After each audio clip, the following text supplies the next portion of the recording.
All right, welcome. We are talking about trigonometric identities in this lesson here today. And we know about what trigonometric means, right? That's sine, cos, tan, and the related functions there. Those are called trigonometric functions. And we're going to talk about identities, okay? Trigonometric identities. So in life, you know what an identity is. It's sort of what is really true about you. Like who are you really? It's your true identity, okay? So we are going to find out about math equations that are identities, all right? So things that are really true about these math statements. And we're going to stay away from equations, the word equations, a little bit in this lesson. We're going to talk about math statements. So in this chapter here, um, yeah, like these pictures here, like who are you really, and what is your identity? Um, so we're going to talk about in this lesson 6.1 the reciprocal, quotient, and Pythagorean identities. Okay, that's what we're going to be talking about here today, what those are. So I'm going to flick over to the notes here, and you'll see just a few things that I have up here just to introduce the lesson. As I mentioned, an identity is what is always true about someone or something. What is always true. Okay. A little backstory from me. If you see behind me here, I have where is it? On this side, I have a hockey jersey, and on this side, I have a guitar. And so, two of the things that I'm known for are as being an athlete or a former hockey player. I played junior hockey and college hockey, and also now on this side, I guess I'm a musician. I play guitar and sing and that sort of thing. But I'm also a father. I'm also a husband. I'm also a teacher. I'm a man of faith. I'm a good neighbor, I hope. These are things that are that are true about me. And so when we talk about an identity, we're going to be investigating mathematical statements to see whether those statements are indeed true all the time. Are those true identities, or is that just a statement that's only true maybe once in a while, or not true at all? So we're going to be exploring that, okay, as an introduction to something called proving identities. Proving. That's the goal of this chapter. But in this video, we're just going to talk about some identities. So in math, an identity is a truth statement that is true for any mathematically permissible value. That's a loaded statement there. But in math, an identity is a truth statement that is true for any mathematically permissible value. Okay? So there are going to be some exceptions because in math there's a few things we can't do, right? We can't divide by 0, that's not good. We can't take the square root of a negative number, that's not good. So there's a few things that we know mathematically we can't do. But for those few exceptions, there's an infinite number of other numbers that if you put them into an identity, that identity is going to be true all the time. So we're going to identify the restrictions or the non-permissible values, but we're focusing on all those other numbers. Do all of those other mathematically acceptable values work for a particular statement? And that's what we're trying to figure out. So I have a question for you. Is this statement an identity? This one right here, and it's this right here, x squared equals 4. Now, is this an identity? Now, remember, in math, it's a truth statement for any mathematically permissible value. Right now, there are no restrictions on x. X can be any number you can think of. Positive, negative, a decimal, a square root, any kind of radical, fraction, anything. So, is this an identity, right? Is it true for any permissible number? Well, you should say no to this because this is only true for a couple numbers that I can think of. Positive 2. So if you have positive 2 and you square that, you get positive 4. It's true for positive 2. It's also true for negative 2, isn't it? Because if you square negative 2, you get 4. So that's true as well. But if you take another number like 3, well, 3 squared is not 4. So this is not an identity, okay? It is not an identity. And you know what we've done here is we've found something called a counterexample. And when you're trying to prove something, or at least trying to verify something, if you can find a counterexample, one that does not fit the equality statement or the math statement, then you can say, you know what, this is not an identity. It's not true all the time, for permissible values, because I've found one it doesn't work for. Okay, does that make sense? All right, so let's move to another one. How about this one? Now, this is the square of a square root of x. So this is square root of x, all squared equals x. Now think about this. Is this an identity? Does this work all the time? Or at least for any value that is not, or any value that's permissible? Okay? Now, I'm going to try some numbers that I know are permissible. Let's do 5. Okay? So here's an example. Okay? Is this a true statement or not? Well, if you took the square root of 5, and I'll do that on my calculator here. I've got a calculator here. So the square root of 5 is going to be a kind of a strange decimal. Oh yeah, look at that. It's a long decimal. Now, if I take the square root of 5 and I square it, so watch this. I'm going to take my answer and I'm going to square that. Look at that. I get 5. It equals 5. So this appears to be true. Now, can you say that it's true for all values? Well, what types of values won't work inside here? Okay, now if you said negative values of x, you'd be right, because we can't take the square root of a negative value. So let's say negative 16. Okay, there's problems all over the place here, isn't there? Because if we want to take the square root of 16, then we're going to run into problems. Can't do that. Now, someone might say, well, Mr. Maxwell, what if we did this? What if this square was inside? Because we can actually square the number, before we take the square root. And that's absolutely true. It doesn't matter what order you do that in. That's a great question. So 16 squared, okay, or negative 16 squared, let's try that. Negative 16 squared is 256. All right. So we're going to take the square root of 256. And we're going to see if that equals negative 16. And you know what? When you take the square root of a number, especially because the square root was already in the question, this is the positive root, okay? When the square root is already in the question, you always assume it's the positive root. So this actually doesn't work. There's another red flag, okay, right here. So this is not good, all right? So what about this? Well, what we can say is that it is an identity for x greater than or equal to 0, okay? Then it is an identity.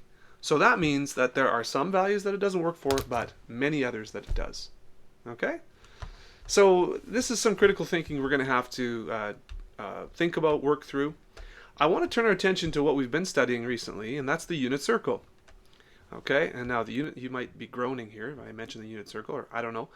But anyways, the unit circle, okay, this is the equation for the unit circle, right?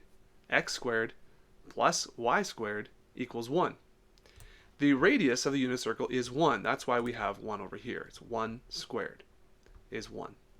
So that's the equation of the unit circle, which means that any x point and y point that's on this circle will obey this equation.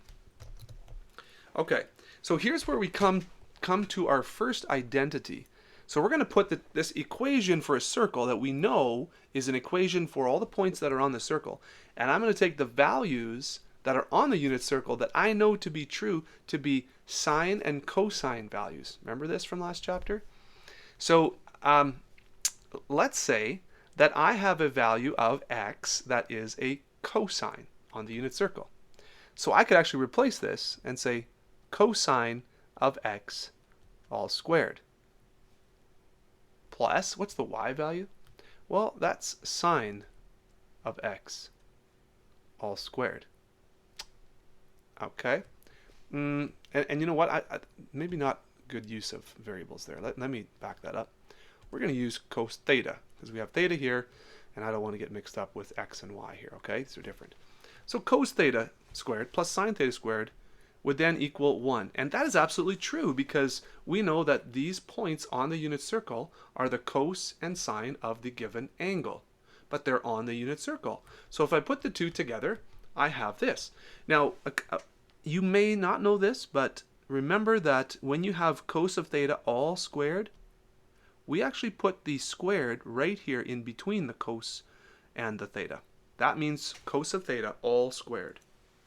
And that's just to reduce the confusion with this, because this looks very much, this right here is very different than this. It's not the same. So to reduce the confusion, we put the 2, or the exponent, in between the cos and the angle, okay? So where are we going here? Well, this is sine squared theta equals 1. And this is true all the time. This is an identity, okay? That's an identity. So for all permissible values, for any angle, and this is any angle, if you take the cos of that angle and you square it, and you add that to the sine of the angle and you square it, you'll get 1.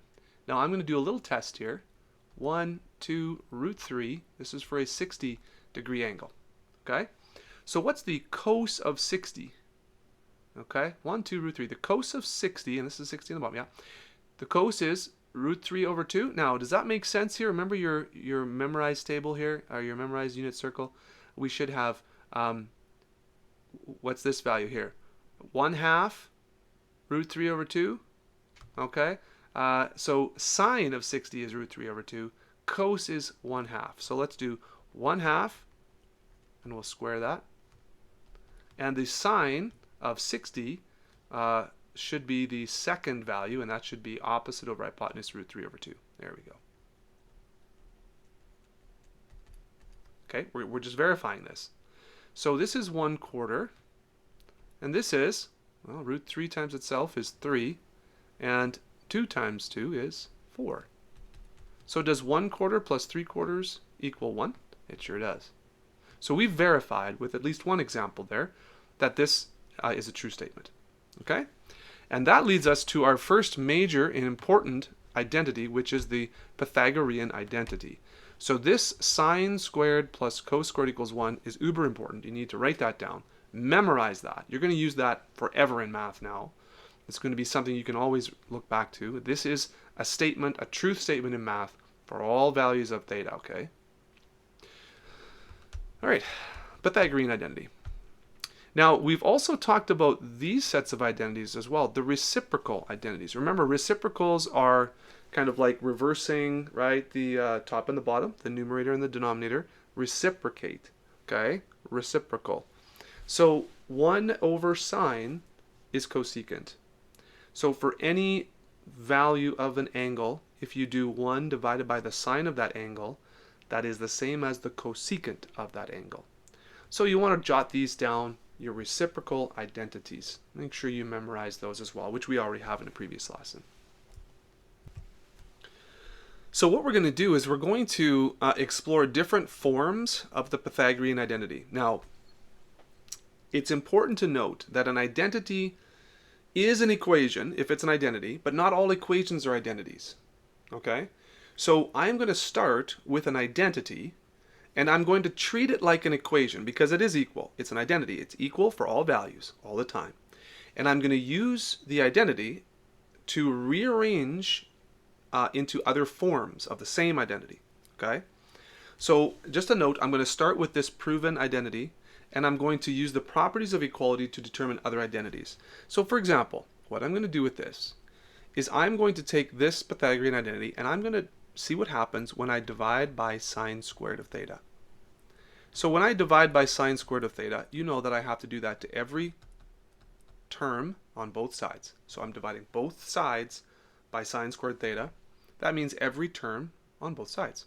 So if I simplify this now, what's sine squared divided by sine squared? Well, that's 1. What's cos squared divided by sine squared? Now this is tricky. Remember we talked about tangent, and tangent is equal to sine divided by cos. So what is cosine divided by sine? Well, it's the reciprocal of tangent. Okay? So this is cotangent squared theta, this right here. All right? And 1 over sine squared theta is cosecant squared theta. All right? Now, this is another form of the Pythagorean identity, and you'll probably see it. You'll probably see it like this most of the time: cotan squared theta plus 1 equals cosecant squared theta. They're both the same, but in your textbook, I'm noticing that this is the way they have it in the summary. Okay. All right. So this is form number 2. This is form number 2 of the Pythagorean identity. There was number 1 up there, and we divided by sine squared. Okay. So you might be wondering, well, what happens if we divide by cos squared? And that's a great question, because we're going to get another form of the Pythagorean identity. So let's do this. Let's divide by cos squared theta. Cos squared theta. And cos squared theta. If I do that, then sine squared divided by cos squared is going to be equal to what? Sine over cos is tangent squared theta. And cos squared divided by cos squared is 1. And 1 over cos squared is secant. That should be secant squared theta. Okay? So, again, you'll see this like this. I see also in the textbook it's also written as 1 plus tan squared theta. So they're both really the same. However you want to do that. Yeah, they just have it rearranged in the textbook. So I'll highlight the ones that you might be studying in the chart in the textbook. Okay, but either way you have the order there and on the left side, doesn't matter. Okay? All right. How you guys doing with that so far? You doing good? Those are the 3 main versions of the Pythagorean identity, and those are the ones that you're going to have to, well, you'll have to memorize, or at least know how to get them from this one. This is the kind of the father here, okay? and the offspring are beneath, okay? So this is the one you start with. Always remember that one. Very important. All right. We're going to move on here. I am going to just highlight those identities that I mentioned about tan and cotan. So if you don't have those written down or memorized, you can do that right now. Okay. So tangent is the same as sine over cos, or tan theta or x is the same as sine theta or x over cos theta or x. And cotan would be the reciprocal. All right, another thing we have to do in this section, 6.1, is to verify a statement. Okay, verify. Now remember, verifying is not proving. Okay, it's not proving, but it's just testing. It's testing a statement to see if it's true. So verifying. So there's 2 ways we could do this. One is substitute a permissible value for the variable, and to see if the left side of the equation equals the right side of the equation.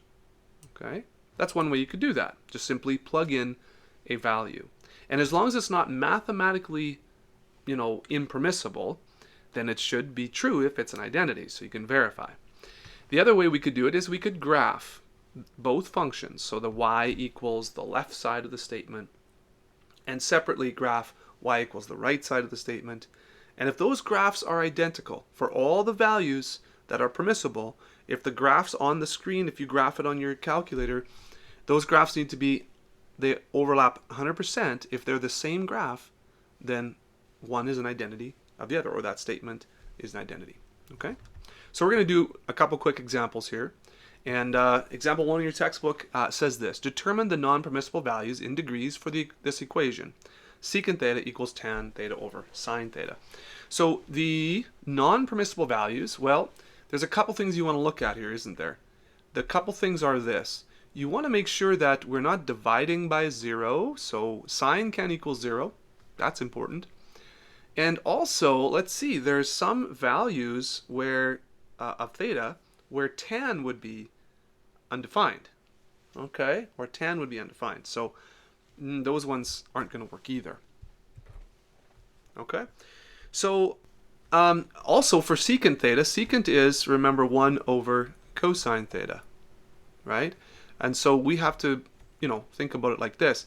And tan is actually sine theta over cos theta. And so we could rewrite things like this as well. Okay? So what we have to focus on is cosine cannot be 0. Cannot be 0. Over here, cosine cannot be 0 as well. And sine cannot be 0. Because those would all present situations where we're dividing by 0, so that can't happen. So for secant, okay, where's cos equal to 0? Well, cos is the first value on our unit circle there. So let me zoom down here a bit. Okay, so where's cos 0? Oh, at 90 and at 270. Okay, so theta cannot equal 90 and 270 and so on. So let's make that a general statement. 90 plus 180 n. Okay, so every half time around there. Okay, so that's for cos, and obviously that takes care of this one as well. And also sine. So we have a problem with sine as well. What about sine? Okay, so sine can equal 0, which happens at, I guess, 0 over here and 180, right? So theta can also not equal 0 plus 180 n. So we can't equal 0, can't equal 90, can't equal 180, can't equal 270. You see that? So there's a single restriction here, every multiple of 90 degrees. So this can be summarized as theta cannot equal, let's start with 0. Or, or we could just go 90 degrees times n. Okay, so every 90 degrees times every multiple of 90 in the positive and the negative direction. Okay, so there's our restrictions. All right. Have any questions there? Okay, B says numerically verify that 60 degrees and pi over 4 are solutions of the equation. Okay, so let's do that real quick. So 1 over cos 60 equals sine 60 over cos 60 divided by sine 60. So let's see what this left side gives us. Cos of 60 is 1/2. So 1 over 1/2 is actually 2, okay? 1 divided by 1/2 would be 2. And the right side is sine of 60. Here's sine of 60 is root 3 over 2. So root 3 over 2 divided by cos of 60 we said was 1/2. Okay, so this is going to look a little strange here. Divided by sine of 60, again, is root 3 over 2. So what do we have here? Well, we have root 3 over 2 times 2 over 1. And this is going to get a bit messy, but look at this. This is root 3 divided by root 3 over 2.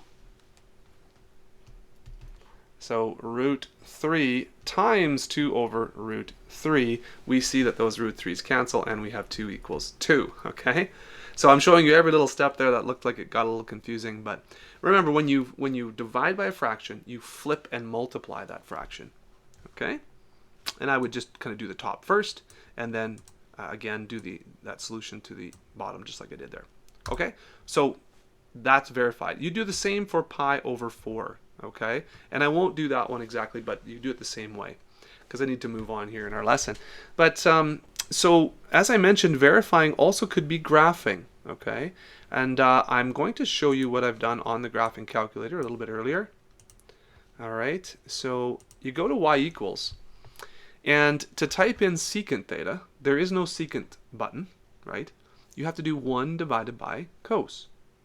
So I did that on y1, and you can test this as well on your own if you want. The second one is tan. Now I can do tan x, this tan's right here, tan x divided by sine x. And so I graph those two functions. Now what am I looking for? Well, I'm looking for all permissible values, that is everything that's not a multiple of 90. The graphs should be identical. So let's see what happens when I graph this. Well, there you go. That's a pretty strange looking graph, but that is, I've graphed both graphs at the same time. Now how do I know that they're both there? Check this out. Can you see real carefully of the top screen? That's the cursor is now on 1 over cos x. That's secant x. Now if I move my cursor up here, you see it automatically flips to the tan x over sine x. And if you notice, I'm going to flip back. Look at these numbers. They're the exact same for both graphs. And we could go to a different part of the graph as well. Okay, let's go over here and look at these numbers, 2.55, negative 1.2, and I'll go to the second graph. Look at that. Exactly the same. So those are the same graphs, just drawn right on top of each other. We're verifying that this is, that's an identity, or it could be. We could prove it to be an identity. We're just verifying the potential of this being an identity. All right, I'll do one more example with you, then we'll just summarize the lesson here, okay? So we're almost done this lesson here. You guys are doing great. Determine the non-permissible values in radians of the variable in this expression. Okay, so this is example 2 in your textbook here. And I should say I'm working out of McGraw-Hill Ryerson Pre-Calculus 12 textbook. It's a great textbook. You should get it. So I'm looking for, okay, dividing by 0, anything divided by 0. So we might want to look at cotangent as cos x over sine x, right? Okay, we might want to view that because that's a problem. Can't divide by 0. So wherever sine x equals 0 is no good. All right, sine x cannot equal 0. Let's put that as a little note there. What else is happening? Well, this whole thing is a denominator. So 1 over cosecant is 1 over sine theta times cos theta.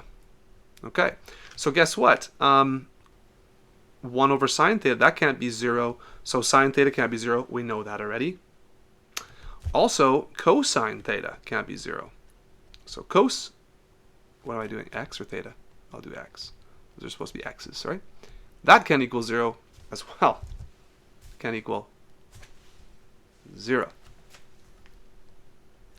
So that's where we're going to search for our non-permissible values. So sine and cos, we have this point here as 1, 0.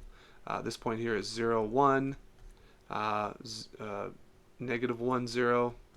And 0 and negative 1. So we've got zeros all over the place here. So we can't have any multiples of 90, I guess, here as well, right? So no multiples of pi over 2. So x cannot equal pi over 2 plus, well, plus 2 pi n or pi n or whatever. Pi over 2. Yeah, combined. Yeah. Cannot be pi over 2 n, let's just say, for both. Any multiple of pi over 2. Same as the last one, except we're in radians, okay? So that's A. And B says simplify. Oh, here we go. So this is now leading us into the goal for the chapter, okay? This is what we have to do with this chapter. We have to simplify this sort of complicated looking trig expression. Simplify. Okay, so I've started that already by showing you, everything in terms of sine and cos. Okay, so watch this. I've got on the bottom here, I'm going to rewrite the top, cos x over sine x divided by, what's this? When you simplify this multiplication, well, that's cos x over sine x. Wow. If we have something divided by itself, what does that equal? Well, let's rewrite it just in case you're wondering. Multiplying the reciprocal,